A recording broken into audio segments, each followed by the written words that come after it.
When my mother called 8 years ago to tell me that the spots on her lung were cancer, I hung up the phone and told my husband that I knew she would die soon and that I was okay with that. I didn't feel like I was saying something untrue, and my words had nothing to do with how much she meant to me.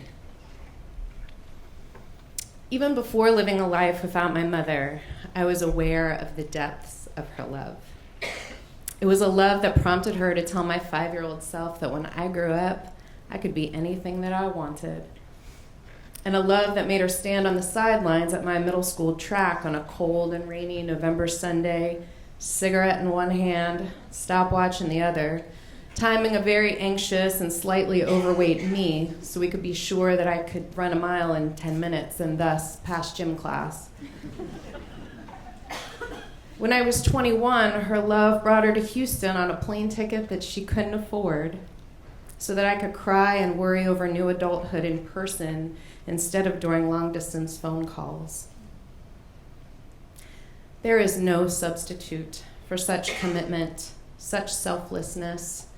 And when I said she will die soon, and I'm okay with that, it was, in part, a way for me to put her in the center of all things, to shift the focus away from my thoughts about what life without her would look like. I will give her whatever she needs, I thought, because she is the one who is losing her life at 58. So young, too soon. Me, I've got all the time in the world. 6 months passed between her diagnosis and her death. She did not go gracefully or put up a fight, those phrases that we so often attach to memorialize and categorize the dying. Mostly, she was in denial. Sometimes she was angry. Had she agreed to more treatment, she might have lived longer, but she took a conservative path because she didn't believe that this was happening to her, even though she'd been a 2-pack-a-day smoker for 40 years. 2 months before she died, she fell in her Phoenix home and ended up in ICU. My sister flew in from New York. My husband and I drove through the night from Austin. The cancer had metastasized, and now brain tumors were the new source of trouble. When we arrived at her bedside, she was ready for visitors and far from dead. She'd applied makeup, though somewhat haphazardly, and was wearing mismatched dangly earrings. She was confused but pretended not to be, telling us there'd been a huge mistake and she wasn't dying. I listened and took notes and told her we'd get to the bottom of it all. When we were alone, my mother looked me up and down and asked, "Are you pregnant?" I laughed because I wasn't, but wondered if she would ask. I was wearing a blousy shirt that could have been a disguise. "Not yet," I told her. She half smiled. "You will be a wonderful mother."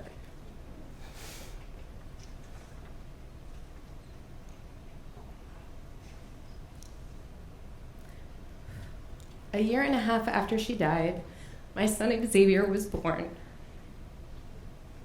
And 2 years after that, I had Elias.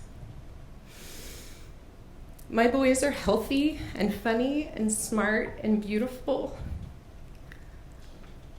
And they smile just like her.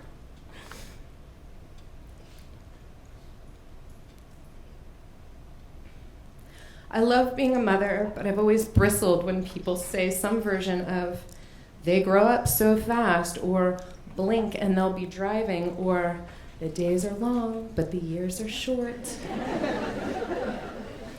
Time doesn't seem to be flying by. I tell them, I am present for all of it. Every smile, every fit, every sleepless night, every milestone, every phase, stage, I'm right here. I think time is doing exactly what it is supposed to do, passing. The other day, I thought about the words I said to my husband about being okay with my mother dying soon. And then I thought about my boys and my ideas about the passing of time. And I realized that I am a liar. With my mother's death and my boys growing up, I'd like to believe that impermanence does not terrify me. I am faking some emotional bravado, trying to convince myself that I am fine with the fact that there will never be enough time.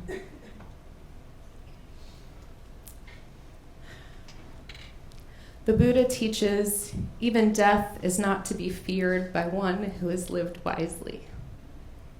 I like that. I'd like to stop pretending that I'm okay with being a motherless mother. I want to admit that it hurts my heart to look at pictures of my boys when they were so new, when knowing the softness of their skin and the warmth of their breath on my neck unlocked a mystery I didn't realize I was trying to solve. My mother is gone, and no more babies live in my house. I can mourn those losses, but better yet, I can wear them like a headlamp so that the path ahead is dimly lit, each step forward leaving some darkness behind, but with no way to be sure what lies beyond the edges of the light.